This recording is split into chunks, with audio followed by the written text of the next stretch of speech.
Social മീഡിയയ്ക്ക് സുപരിചിതയാണ് Renu Sudhi. Mimicry താരം കൊല്ലം സുധിയുടെ ഭാര്യയാണ് രേണു. സുധിയുടെ അപ്രതീക്ഷിതമായ വേർപാട് രേണുവിനെയും കുടുംബത്തെയും തകർത്തു കളഞ്ഞിരുന്നു.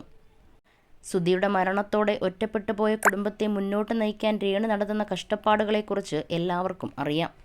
എന്നാൽ സോഷ്യൽ മീഡിയയിൽ നിന്നും കടുത്ത വിമർശനങ്ങളും അധിക്ഷേപങ്ങളും നേരിടേണ്ടി വന്നിട്ടുണ്ട് രേണുവിന്.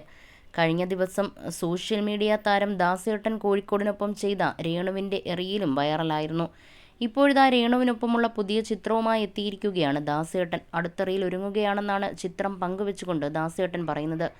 പിന്നാലെ നിരവധി പേരാണ് കമൻറ്റുകളുമായി വരുന്നത്. റീലിനായി കാത്തിരിക്കുകയാണെന്നാണ് ആരാധകർ പറയുന്നത്. അതേസമയം നല്ല കമൻറ്റുകൾ മാത്രമല്ല ചിത്രത്തിന് ലഭിക്കുന്നത്. ചിലർ വളരെ മോശം ഭാഷയിൽ അധിക്ഷേപിക്കുകയും ചെയ്യുന്നുണ്ട്. ചില അധിക്ഷേപ കമൻറ്റുകൾക്ക് രേണു തന്നെ മറുപടി നൽകുകയും ചെയ്യുന്നുണ്ട്. നേരത്തെയും വിമർശനങ്ങൾക്ക് ചുട്ട മറുപടി നൽകാറുണ്ട് രേണു. കല്യാണം കഴിച്ചോ എന്നായിരുന്നു ഒരു കമൻറ്റ്. ഇല്ല, കഴിച്ചാൽ അറിയിക്കാം എന്നായിരുന്നു രേണുവിൻ്റെ മറുപടി. സുധിയണ്ണൻ പോലും ഇങ്ങനെ കെട്ടിപ്പിടിച്ചിട്ടില്ലെന്നായിരുന്നു മറ്റൊരു കമൻറ്റ്. ആഹാ, ഞാനും എൻ്റെ കെട്ടിയവനും പിടിച്ചപ്പോൾ നിന്നെ വിളിക്കാൻ മറന്നതാ, സോറി കേട്ടോ. സുധിയേട്ടനെ കെട്ടിപ്പിടിച്ചിട്ടില്ല കേട്ടോ, പക്ഷേ സുധിച്ചേട്ടൻ്റെ 2 മക്കളുടെ അമ്മയാ, ഇവനൊക്കെ എവിടുന്ന് വരുന്നു എന്തോ എന്നായിരുന്നു രേണുവിൻ്റെ മറുപടി. ദാസേട്ടൻ രേണുവിനെ കെട്ടണമെന്നായിരുന്നു മറ്റൊരു കമൻറ്റ്. രേണു ആരാ? ദാസേട്ടന് നല്ലൊരു ഭാര്യയും മക്കളുമുണ്ട്. പിന്നെ ഞാൻ ആരെ കെട്ടണമെന്ന് ഞാൻ തീരുമാനിച്ചോളാം. അദ്ദേഹം എൻ്റെ സഹോദരനാണ്. ദാസേട്ടൻ എൻ്റെ ചങ്ക് ബ്രോ ആണ് എന്നാണ് അതിന് രേണു നൽകിയ മറുപടി. എന്നാണ് നിങ്ങൾ ചങ്കായത്? നിങ്ങൾ വന്ന വഴി മറക്കരുത്. നിങ്ങൾ നിങ്ങളുടെ ഇഷ്ടം പോലെ ജീവിക്കാനുള്ള സ്വാതന്ത്ര്യമുണ്ട്.